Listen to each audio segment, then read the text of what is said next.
Hold up. Wait a minute. This is Carla Renata, aka the Curvy Critic, and I shoot straight from the hip. Yeah, you know I'm always shooting straight from the hip. Let's take a trip around the curve.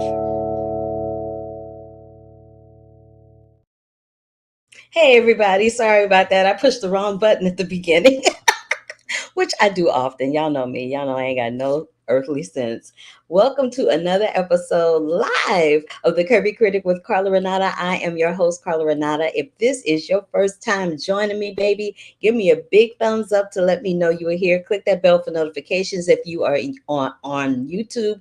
If you're watching this via LinkedIn, Twitter, or Facebook, welcome. So glad to see you and hope you love what we chat about today. I'm not going to do around the curve today because I have 5,000 interviews for y'all, including one with Djimon Hounsou from A Quiet Place Day One. I also have the entire cast of Beverly Hills Cop, including Mr. Murphy himself, and a lot of other surprises for you. So let's get right on into it, shall we? I want to talk about this first film, and then, as usual, I'll recap it as I go along. So I watched this film called A Family Affair, which is streaming on Netflix. And this is and it's beginning all kinds of, lukewarm introductions and whatnot. So let me just talk about it for a second. It's on Netflix. It's directed by Richard Gravenese, or Gravenese. It stars Nicole Kidman, Zac Efron, Liza Koshy, Joey King, and Kathy Bates. And what it is it deals with the surprising romance that kicks off between a older woman and a younger man. Now, the twist is that the older woman, played by Nicole Kidman, her character's name is Brooke. Brooke ends up dating Chris, played by Zac Efron, and Chris is Joey King, Zara, who is Nicole Kidman's daughter's boss. Got it? So Brooke is dating Chris, and Chris is Zara's boss, and it just gets messy. But this is the thing: people are going in about the older woman, younger man thing, and this is the thing: this is not the first time we've seen this, y'all. It's just this year we just happen to be seeing it a lot. So earlier this year, we saw The Idea of You, that was adapted from a book that Robin Lee wrote, dealing with an older woman and a younger man. And in that scenario, the younger man was a pop star. In this scenario, he's a movie star. But this is not the first time. And I'm just going to break down how many times we have seen this. We've seen this in The Graduate. We've seen it in How Stella Got Her Groove Back. We've seen it in Don Juan, Harold and Maude, Notes on the Scandal, Bull Durham. There's a film coming out later on this year called Between the Temples with Carol Kane and Jason Schwartzman, dealing with well, you'll know, I'll talk about it when it comes out. um uh there are a bunch of films with older women and younger men, so I don't understand what the brouhaha is. It's a quaint little film. It's nothing out of the ordinary. It's hella funny. The performances in it are really strong, but of course it is, because we have a super strong. I love the fact that Brooke was a writer, that her husband was a writer, that this affair was happening because her husband had died at a younger age, and she hadn't really, sought out any type of companionship after his death. I love that Zara was wanting to become a producer, and that all of these things ultimately become true for both of them. But I don't understand what the hate is with the older woman, younger man thing. Like, I think this is exactly why, and I say this all the time, this is exactly why you need females looking at films like this and reviewing them, because we see them through a different lens. I know some middle-aged dude that watched this movie and talked about how mediocre it was and all the things. But guess what?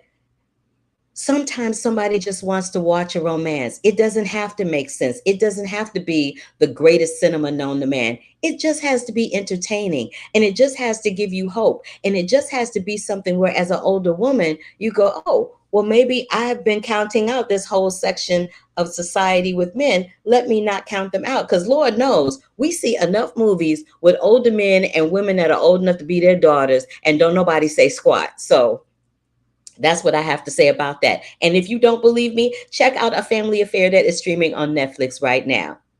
That's all I have to say about that. Let me see. What else did I say? Oh, I saw a film called Time to Unfinished Business. It's going to be at the Essence Festival this week, which is playing from July 4th through July 6th. And the Essence Festival is usually a festival that is really big among the Black community. We saw it being highlighted and put on Front Street in that film with Tiffany Haddish and Jada Pinkett and a Girls Trip. We saw it in Girls Trip being put on Front Street in all its glory. But it's about to go down for real, not as part of a movie from July 4th through July 6th. There are a couple of films that are playing there, and Time to Unfinished Business would be one of them. So Time is a documentary, and it won a Peabody Award, and it was nominated for an Oscar. I remember vividly going to the drive-in to see this film during the pandemic and was so incredibly moved. So when it got an Oscar nomination and won the Peabody Award, nobody was more excited for Fox and Rob Rich than I was. I will tell you more about it after I play this interview with them, because I did have an opportunity to talk to them about this documentary. And instead of boring you with all the details, I'll just let them tell you. So take a look and listen to this interview with Fox and Rob Rich about Time to Unfinished Business. And I remember I saw the original version the first time in a drive-in. It was during the pandemic. Yes. We were taking my mama and we saw it in a drive-in. Yes, Okay. that was an experience. When we saw it for the first time, well, In a drive-in when it as was well. released. I remember. In the drive-in. I remember because they showed the footage of y'all watching it I remember all of that. I remember it so vividly, like it was yesterday. And that's one of the reasons why I was excited to talk to y'all today, because I think there's nothing more powerful than someone using their life as an example to help others. Mm. And I feel like you all have done that. Like, what was it? I think you said, Rob, or maybe you said it, Fox, that advocacy has the power to change lives, but it can come at a cost. And we got to see what it cost y'all. Yes. But having said that, when you also said to be free is to free others, what made y'all pick up the mantle and make sure that over 25,869 people got their lives back? Yeah. Well, it is 25,000 years of time Yes. that we have saved across Yes. this country. Mhm. And it is because of 40 other hubs that are doing the work like we're doing here in Louisiana, Carla, of people, everyday citizens, not waiting on someone to come and save us, but waking up using tools of community, a community think tank, a love for justice, and a faith and a belief that one person can't really make a difference. Okay. Yeah, I agree with that. Tell me, how did you all start the participatory defense movement, or was it already started and you all became a part of it? One of the hubs in Philadelphia, which was one of the first to start, the elder there, Dr. Dorothy, was mentioning it to me. And I was like, oh my God, that sounds incredible. I was like, as soon as I get my husband out, I am going to do this. I was like, but I got to get him out first. I can't focus on anything else. And so the next year, 2018, Rob came home. 6 months later, we got trained and launched our hub here in the state of Louisiana. And we've been saving lives and saving time ever since then. Mm-hmm. Our first campaign was Mama Glow, the longest serving woman in the world. And being able to be activated, having met her when I was in prison myself, and then to be the one to come back and finding out that she had a pardon hearing coming up. Rob and I knew we had to help. We had just gone through the process. So certainly if we could do it for us, then we had to do it for somebody else. Right. And so Mama Glow had been gone from her family for 52 years. And for 52 years, her sister Mary stood by her side, never giving up on her. I knew how it was to stand beside or with Rob for 21 years. So I just could not fathom. I was so amazed at the fortitude of family that they had, still visiting, putting money on the books, taking collect calls and writing letters 52 years later. Mm-hmm. So to know that God could use us to help bring her home to her 5 surviving children. She lost one of her children a year right after she got the pardon, but lost one of her children the year after she got the pardon, but before she made it home when we got the governor's signature. I don't know, you got me excited. I'm gonna let you talk back now, Carl. You know what? Listen, Fox, I dig you because you say what you mean and you mean what you say, and you don't back down no matter what. I can respect that and I can relate to it because I'm what? Exactly the same way. Boom. Like recognizes like, okay? Okay. Rob, since Fox says she has been dominating the conversation, what you got to put into it? I was just thinking when you started out the question, it took me back to something that I read from Toni Morrison, and she said that the function of freedom is in freeing someone else. And with that, when you think about what that actually means, it means that you have a duty and an obligation to give other people what it is that you have and or want for yourself. So having freedom and wanting freedom for myself, I had spent over 20 years with men locked up inside of Angola State Penitentiary. I knew them dudes a lot better than I knew family members that I shared blood with.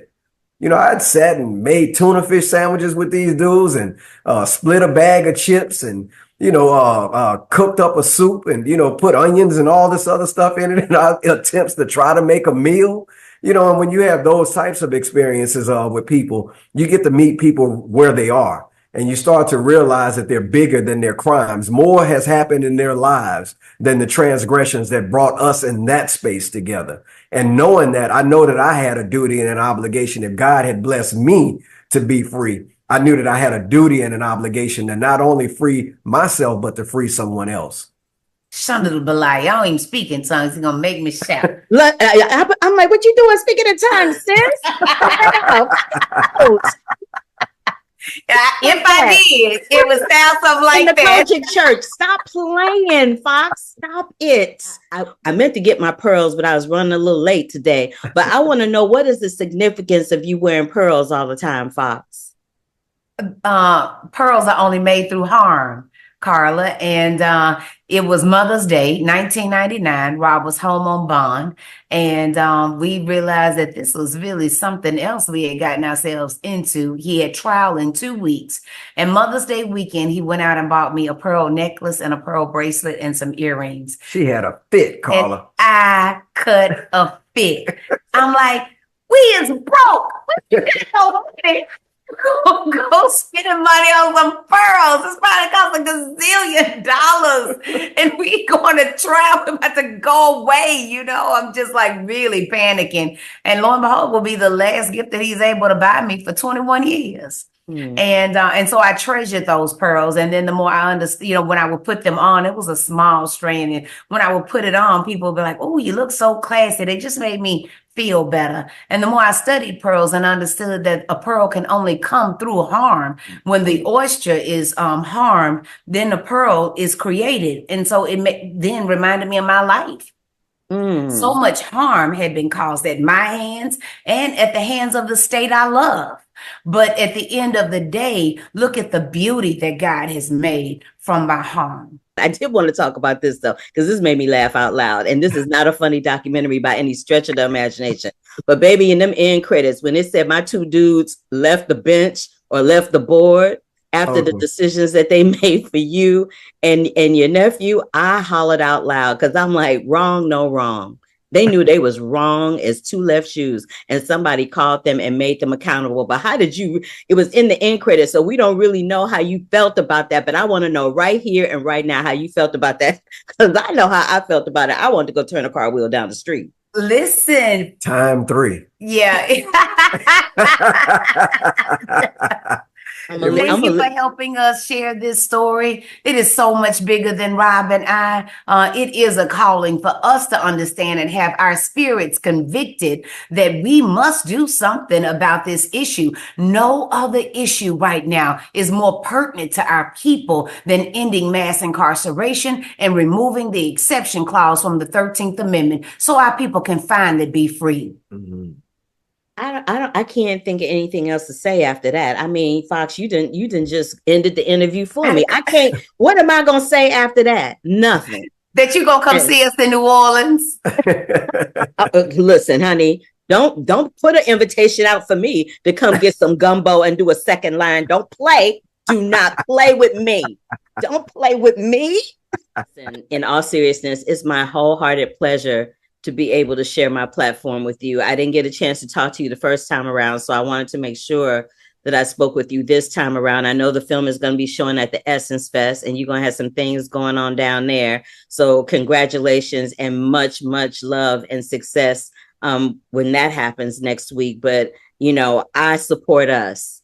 And especially when we are supporting ourselves and not falling into being victim to ourselves. That's, you know what I mean? So I it's been my pleasure to talk to y'all. It's been my pleasure to support you. It'll be my pleasure to talk about the film and review the film and put a spotlight on it for others to see. It is totally my pleasure. And God bless both of you. Oh, thank you. Thank you. Dinner and drinks on us when you make it to New Orleans. Listen, I'm telling you, don't play.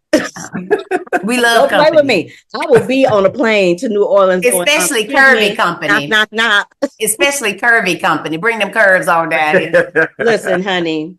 If y'all got somebody that the curvy critic can meet, hook a sister up, honey. I loved talking to Fox and Rob Rich. They are the real deal, and I love them dearly.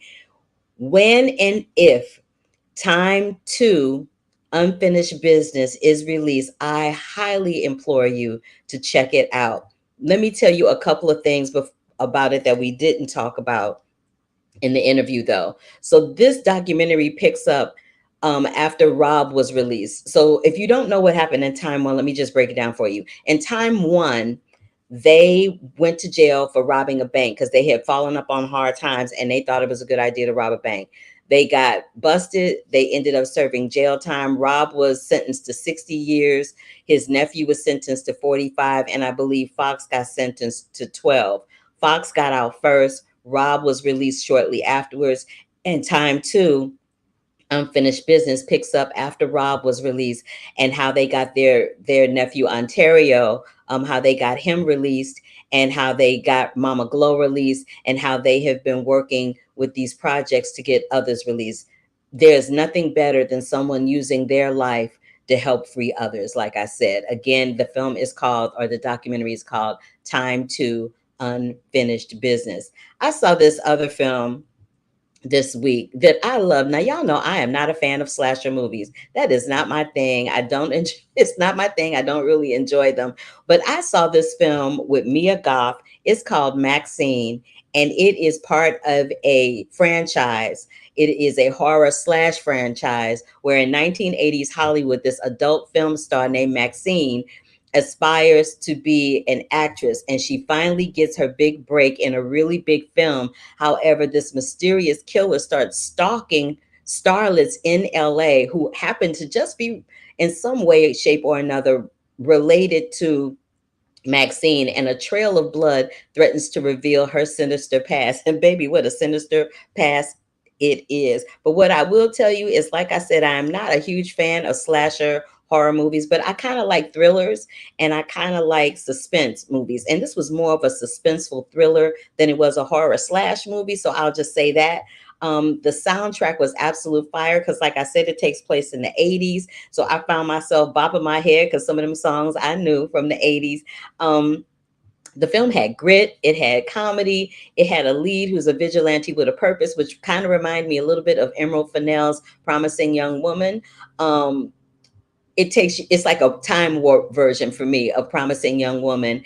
And it's kind of like a love letter to Hollywood and porn stars in a very strange way in days gone by. But I enjoyed it. We have some stars in there like Kevin Bacon. He's having a moment right now because we'll also be talking to him later on in the show about Beverly Hills Cop and some of his films that have been, in the zeitgeist from time to time. But yeah, I enjoyed Maxine. I enjoyed Mia Goth in it. She is holding this film all the way down, and she is really, really doing it. Really, really doing it. So I implore y'all, it will be in theaters on July 5th. It is written and directed by Ty West for A24, and it is going to be something else. All right. So having said that, we've talked about We've talked about Time too, and we've talked about Rob and Fox Ridge. Look at them, aren't they? They're as cute as a button. I wanted to also tell y'all that I'm taking a little trip. I usually talk about what I did the week before, but this week I didn't because I was out and about a lot. But that young lady in that picture with me is Tos Alagondier, and we played each other's sister on a sitcom that she was on years ago called The Neighbors. Tos is now a series regular on the reboot of Frasier, which is streaming on Paramount Plus. She is doing an excellent job, and that is me from when I went to visit them on set this week and attend a taping. We had such a great time, and she did a fantabulous job. All right, so before I get into the next film, which is this one right here, Fancy Dance with my girl Lily, I'm going to talk a little bit about A Quiet Place 2. So A Quiet Place, not A Quiet Place 2, A Quiet Place Day One. So A Quiet Place Day One is the next iteration of the Quiet Place franchise. It was released earlier this week on the 27th of June. It's directed by Michael Samosky and it's for Paramount Pictures. Now, this Quiet Place Day One is a little different than the other ones, and this is why.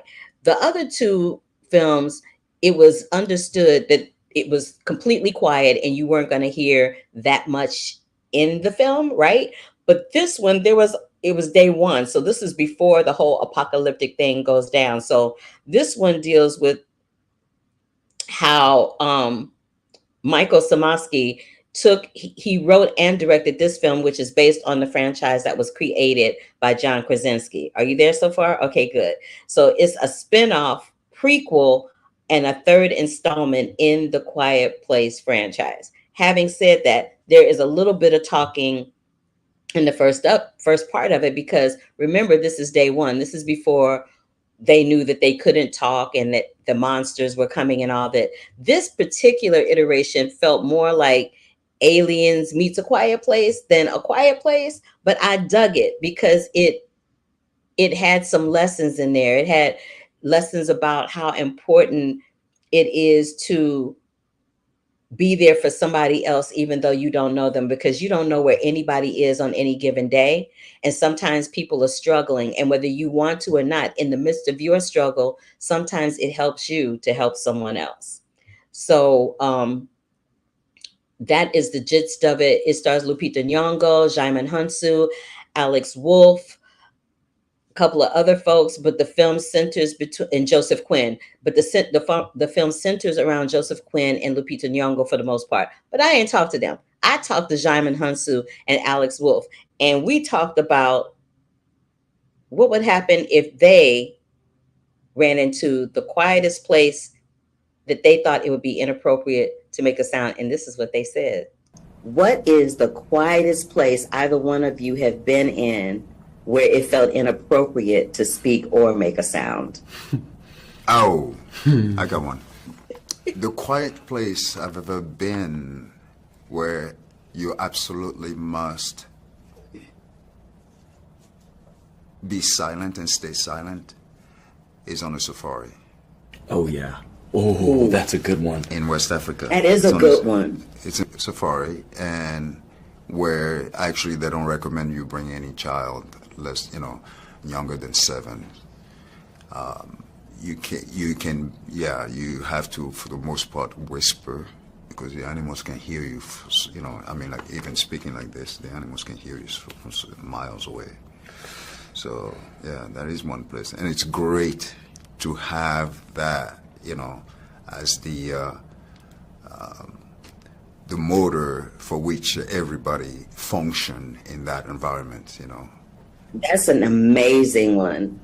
Alex, I know you got something for me. Come on now. Well, I think there's been a couple dates where I've said a couple jokes where it felt like the restaurant was the quietest that anything has ever been. I've been there and I said the joke and it didn't land, and suddenly there's no air. There's just nothing. It's just empty space in between my joke and my plans for the evening. So that's probably the quietest I can think of. It's not as good as a safari, but it's the quietest thing I can drum up. That's hilarious, but not really. I'm so sorry that happened to you. That's terrible. No, I wonder if you're on the Pain, stage, I really right, do. doing music, and then something happens, and the whole audience is quiet. It's kind of like you're. They're never quiet. They're never quiet. With this handsome face, you go on stage, it's just loudness. No, they usually just, get off! Get off! We're here to see someone else. Leave. Exit. That is hilarious. I want my money back. Not I want my money back. I just want to ask one thing real quick. Did you all look at any silent films in preparation for this? Because what I think is most interesting thing ever is watching an actor connect with the emotions and only show it here. Right. You can do a lot of work with words. That's so But cool you asked that. I watched a bunch of Buster Keaton movies before I did it. Christopher Nolan was talking to me about how much he loves, when I was on Oppenheimer, he said how much he loves Buster Keaton. And so then I watched a bunch. No one's asked that, but yeah, I watched it to try and steal from it. I did not, because I've always felt that the core of acting come from being silent and having to bring that emotion out without having to say words. I think for me, that is the base, that is the foundation of acting. I love that. That was so very well stated. Both of you gave me some great answers. I appreciate you. And I appreciate you as taking well. time for me today. Thank you. Also, love your shirt or whatever that is. I love it so much with the little circles. Thank you. I like it too. I was going to wear it today, but I'm All glad right, I you didn't. guys. Thank you. Have Thank a you. blessed, Thank you. beautiful day. Have a great.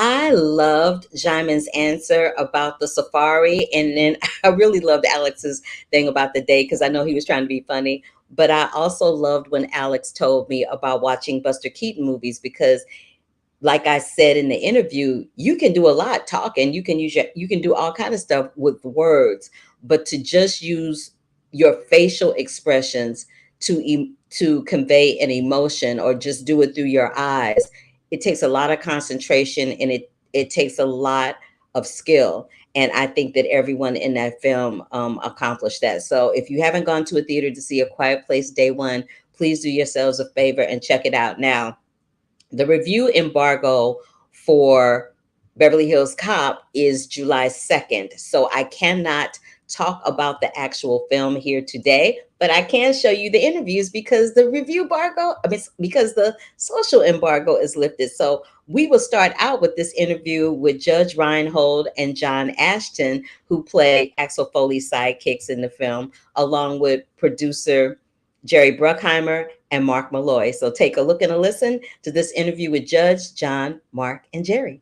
I've been waiting 40 years to meet y'all. Oh. I really, really have. What does it feel like to jump back into this franchise for the fourth time? Yeah, this fourth. Yeah. It doesn't feel like something that we went and dug up and brought back. There's been a continuation. The public still, we're really lucky to be in a celebrated franchise. So it feels more like a continuation. It doesn't feel that long ago. Maybe that's why, because the movies have continued to play. We solidified our friendship on camera and off camera. So we've become friends and co-workers, and it was like a homecoming, and Yeah. it was just, literally was 2 minutes. We got on the set, hey man, how you doing? Okay, let's go to work. And so it was like no time had passed at all. Yeah. Why do you think people keep going back to the theater to see these beloved sequels of franchises that they love, including this one? I had one lady say, you're like an old friend. And we've had, over the years, a lot of stories about how these films have met people in hard times. And it's very gratifying to hear. Feels like we have a really good, strong relationship with the audience. Why did this one take 15 years to come back, though, Jerry? What's up? We're not very good at what we do. Took us forever. You have to get a good screenplay, and you have to focus on it. And previously, Paramount didn't want to make it, so they sold it to Netflix, and Netflix said we'd love to have another Beverly Hills Cop. And Please, Jerry, what keeps bringing you to these high adrenaline franchises? it's what I want to go see. I make movies I want to see, and this is a movie I wanted to see. So I don't know what you like. I don't know what the audience likes. I Right, just but you know what I you like. That's right. I'll keep making those until they stop me. I love that. I love that. There's just one thing I want to know since my time is limited. I need to know how y'all shot that helicopter scene. That's all I want to know is how y'all shot that helicopter scene. It's all real. That was bananas. It looked real. It was. That's because it was. How long did how long did it take to plan that? What did you have to shoot? Like, I need to know all the things. So many meetings went into that before we even got onto set. You know, with a lot of meetings, a lot of testing everywhere, and then a lot of storyboarding. And then, yeah, we got there on the day, and we got the takes we needed, and we managed to do it. Yeah, so you were 10 years old when you saw this, and now you're directing it. That's bananas. It's totally bananas, and quite surreal, you know. But I hope you felt that I was very honoured, you know, to be trusted by Jerry, to be trusted by Eddie, to, you know, I know how special this franchise is to everyone. So to be trusted with the keys to the franchise was really humbling, and I was really gracious, and I just wanted to go in there and give it everything I've got, and make the best Beverly Hills Cop film that I could.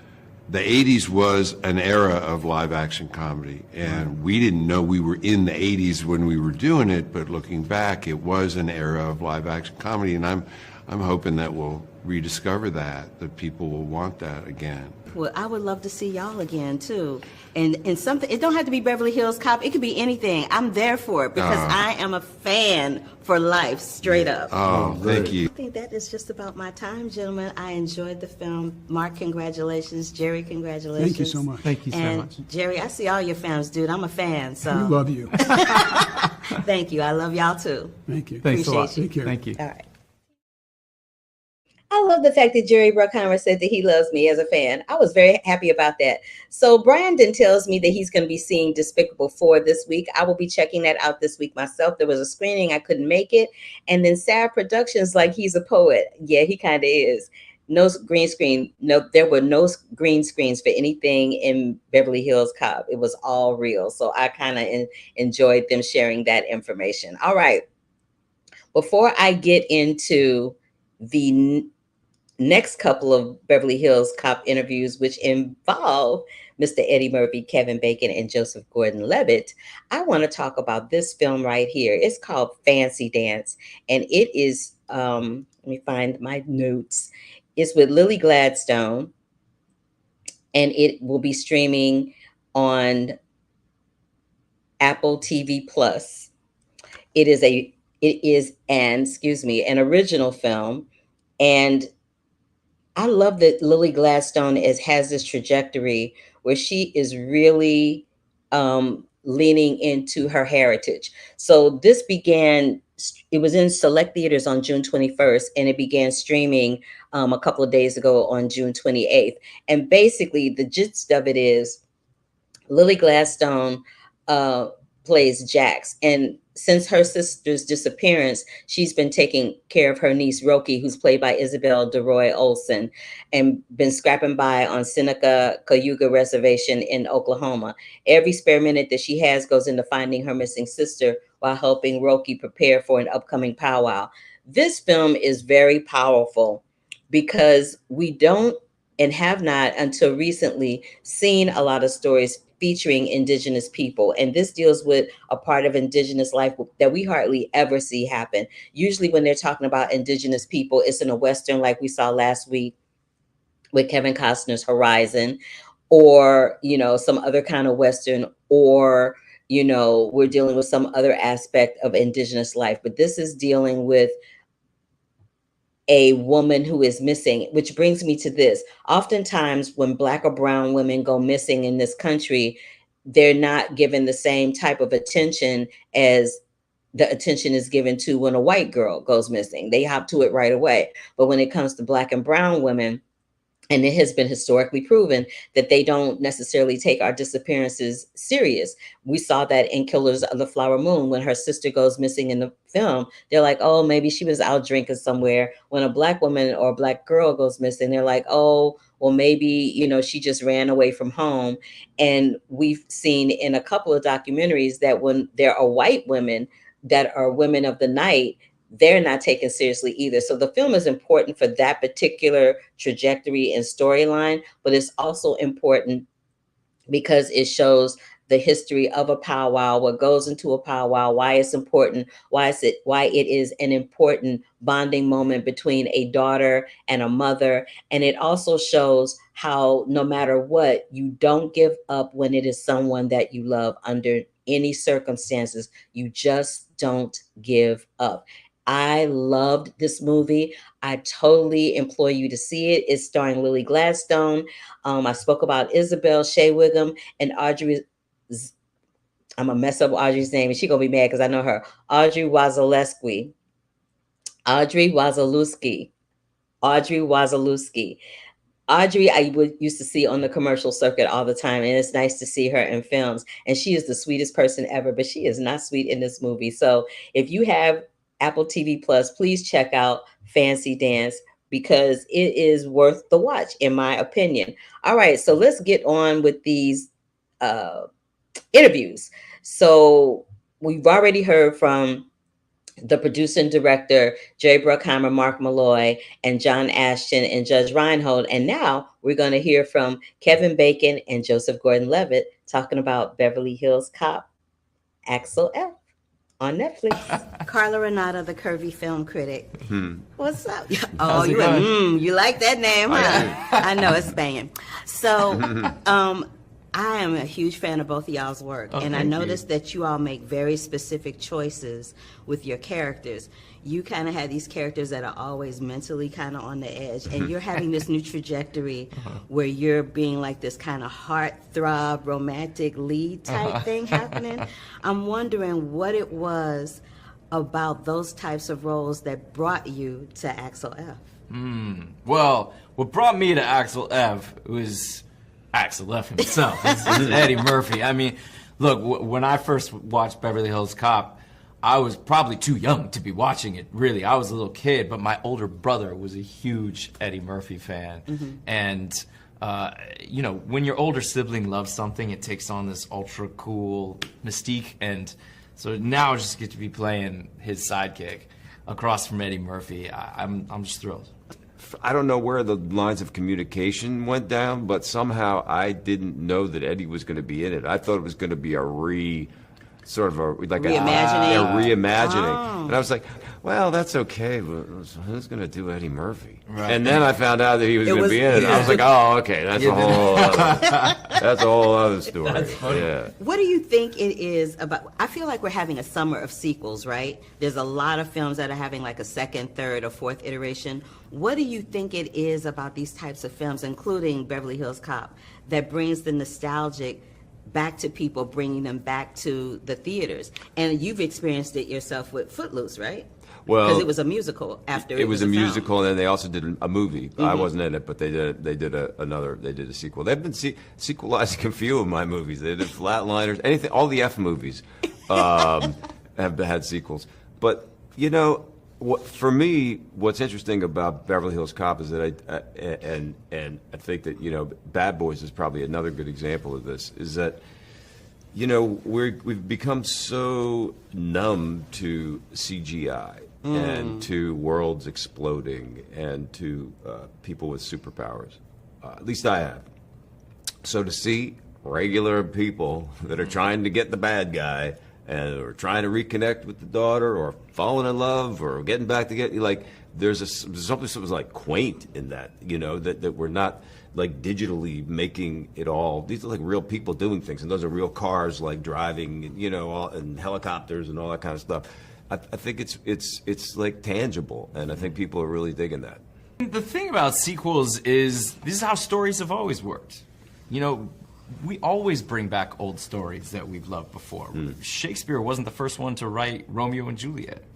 And The Wizard of Oz with Judy Garland was not the first version of The Wizard of Oz. And there's a million examples like that. And so when a story is good, people like to bring them back and tell them again. That's, I think, just natural human nature. And then you put a new little spin on it from last time, and that's how we grow as a culture. Joseph Gordon-Levitt, every time I interview you, you get so deep on me toward the end of the interview. I don't even know how I feel about that, but I dig it. Who wrote Romeo and Juliet before Shakespeare? That I don't know. I don't know if Was it there's like a Greek- credited maybe a Greek- person, but a it's Greek like myth or something it was like because he would often adapt like folk tales that were, you know, pre-existing. Like I didn't know that. I think a lot of his stories are that way. I don't think like the story of Hamlet. I don't think originates with Shakespeare either. Really? So he didn't have the IP on that, on Hamlet? No. Yeah, Not the exactly. IP. Yeah, but someone has the IP now. I love y'all. Thank you so very much for giving me your time today. I really do appreciate that. Thank you. Great to talk to you. I love how they just broke off and had their own conversation like I wasn't there, but I let them talk because I actually wanted to hear what he had to say too. Who knew that Shakespeare was not the original author of his stuff? I'm going to look that up, but I love that he dropped that nugget on me. All right, so before I get into this interview with Eddie Murphy, I would be remiss without showing this picture that I took at the premiere when I went. That's me and that Chevy Impala that he rides around. That's Axel's car in the film, and I'm wearing the Beverly Hills Cop Axel F jacket. Do I have the jacket? No, it was just for photo purposes, but I love that picture. It's a really cool picture. All right, so having said that, without further ado, we're going to get into this interview with the star of Beverly Hills Cop, Axel F, that will be streaming on Netflix this week. The one, the only, Mr. Eddie Murphy. Carla Renata, the Curvy film critic. The what? The curvy. Curvy. Oh, okay. Curvy. Okay, gotcha. He's like, what was that? No, when you came around, I thought to myself, she must be the curvy film critic. You got jokes. You got jokes. What was the most challenging thing for you this time around? And what was the simplest thing for you? Because, honey, there was that moment where y'all started to get into an action scene, and I saw you running, and next thing I knew, you was in a cart, and I hollered. I was like, my man is like, no. Yeah, it's a lot. That was the most challenging thing, the whole physical side of it. Is, you know, the first Beverly Hills Cop, I'm 21, and now I'm 63. When we did this movie, when we shot, I'm 61, I think, 62. Mm-hmm. But that was the most challenging thing, because you got to do some of that stuff. Mm-hmm. So, and you know, you could get hurt just rolling over the wrong way now when you're in your 60s.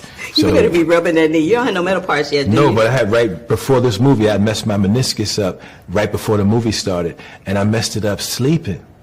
Literally was in the bed, and I rolled over one night and felt a little pop in my knee, and I thought, oh, I must have been laying on it wrong. And the next day, my meniscus was blown out. I blew my knee out sleeping. Sleeping. So that's what happened when you turn 60. Yeah, so we got to Beverly Hills Cop, and they was like, jump off that roof. I was like, hey, I ain't jumping off shit. That is pure comedy. Yeah. This summer seems to be like a summer of sequels. There are a lot of films having sequels that are being released this particular summer. Do you think the pandemic has made people nostalgic for these particular franchises, especially like Beverly Hills Cop coming to America too? I think what the pandemic did was it made studios nervous, because after the pandemic, people stopped going to the movies as much. Right. And I think they're trying to bring them back with things that are familiar. So they kind of don't know what they developed a bunch of stuff that, you know, that they're hoping that audiences, that they have a built-in audience. I think that's what happened. I was talking to Jerry, and he was saying that y'all worked for 15 years to get this script right. Was the daddy-daughter element of it something that made you go, okay, this is what I want to do? That's exactly what happened. We did maybe 8 scripts over the years, and it was never right, because it was just Axel doing the different variations of what he did in the other movies. And it's like, well, you know, Axel in the first 2 Beverly Hills Cop, he has some skin in the game. His friend gets killed the first one, and the second one, his boss is killed, and that's why he's out there. And then the third one, Axel's out there because Uncle Dave, like a Disney character, is in trouble. And it's like, it was nothing to get your teeth in. But when they added this whole, Axel's been married, and marriage didn't work, he's got a daughter, and he's estranged from his daughter, and he hasn't spoke to her in years, and they have this shitty relationship. And that's why Axel is coming back to Beverly Hills. Not because it's like, yo, it's something he's coming here to save his daughter. And once we added that, and then we added all of that in the subplot that, you know, that Axel is working out his stuff with his daughter, and it's a cops and robbers on the surface, Right. but behind the scenes, you know, I'm trying to reconcile with my daughter, and we're trying to get it. All just made the whole thing work. Y'all scenes were lovely, and I'm gonna say this to you this time, as I said to you the last time I spoke to you. I really appreciate the fact that you reach back in the comedy community and you put people on. So this time we saw Affion Crockett up in there, and Affion's been around for a minute, but this is a different type of exposure for him.